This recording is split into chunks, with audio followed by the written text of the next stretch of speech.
Hi, I'm Vince and welcome to my channel, Vince Cooper Games.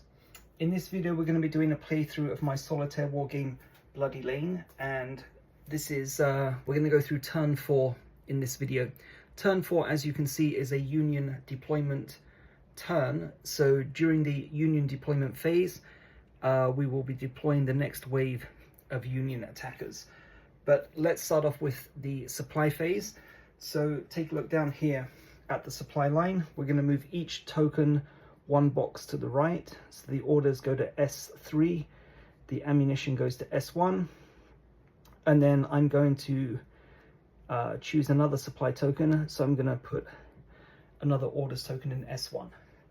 There's nothing to resolve, so we finish the supply phase and we go on to the reset Confederate artillery phase. Again, the Confederate artillery have not fired yet, so they continue to have an artillery ready token attached, so that indicates that there's nothing to resolve there either. So next one is the Confederate artillery phase. Again, the choices are for me to fire against the Union artillery, which will provoke counter battery fire, or I can choose to hold fire, in which case the Union will attack the supply line. I can afford to lose orders tokens, the ammunition and the reinforcements not so much. However, I'm going to take a little risk here and I'm going to choose to hold fire, which means that the Union will direct their fire against the supply line. So that's all I need to do. There's nothing to resolve there in the Confederate artillery phase, so we move on to the Union artillery phase. So as I said, the Union will now attack the supply line. They attack each individual attack is against the rightmost token first. So it's very important to resolve the attacks individually, because if this token is destroyed, any subsequent attacks will go on to the token in box S2, and if that's destroyed, S1. So the orders token is now in box S3, the rightmost box. So the target number has increased to 2 to 3. So I'm going to roll 2d6, 1, 2, 3, 4, 5, 6 times. 2 to 3 will destroy the orders token. So let's see what we get. 6, that's a miss. A 9 is a miss. Oh, that was close. Okay, a 4, but it's a miss. Okay, so that's Tompkins battery. Tidball always going to make 3 attacks. 6 is a miss. 9 is a miss. And last attack is a 7. So all the attacks missed. So next turn, the orders token will be resolved. Okay, that concludes the Union artillery phase.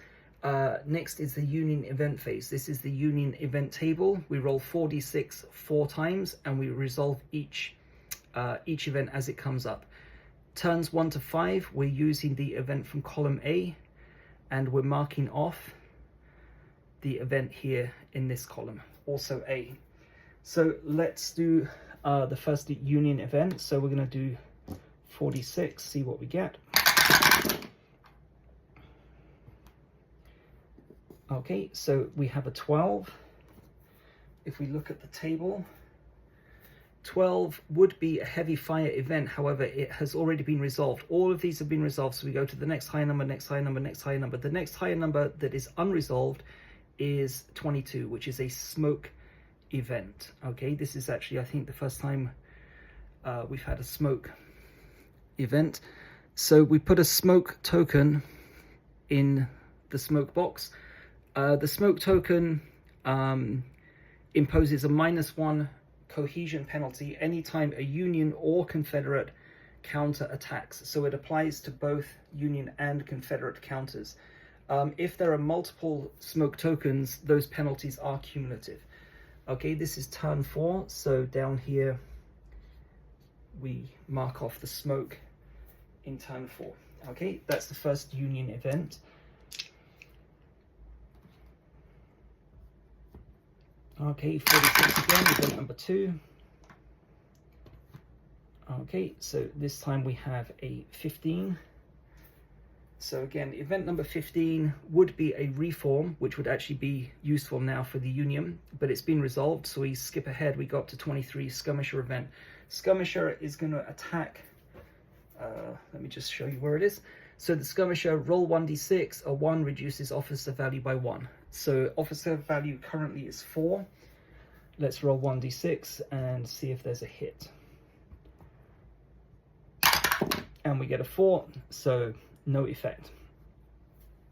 So the skirmisher event has now been resolved, and again we write down 4.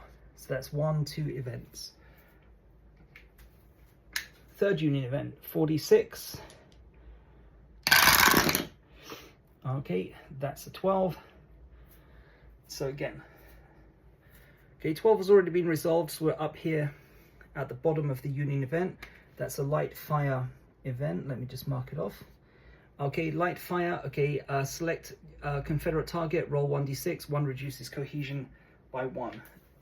Okay, selecting the Confederate target is here, so it's going to be 1, 2, 3, 4, 5, 6 is a reroll. And we get a 3, so target is going to be 14th North Carolina, 1d6, 1 will reduce the cohesion from 5 to 4, and we get a 3, so no effect. Okay, and one more Union event this turn, 46. Okay, 17, again 17 has been resolved, would be heavy fire. We go to the end here. However, now event 24 has also been resolved, so we go to the lowest number Union event. So we start off from here. So number 4 is a light fire event again. So we're going to select a Confederate target and then 1d6 to attack. 1 will reduce the cohesion by 1. So let's choose the target first of all.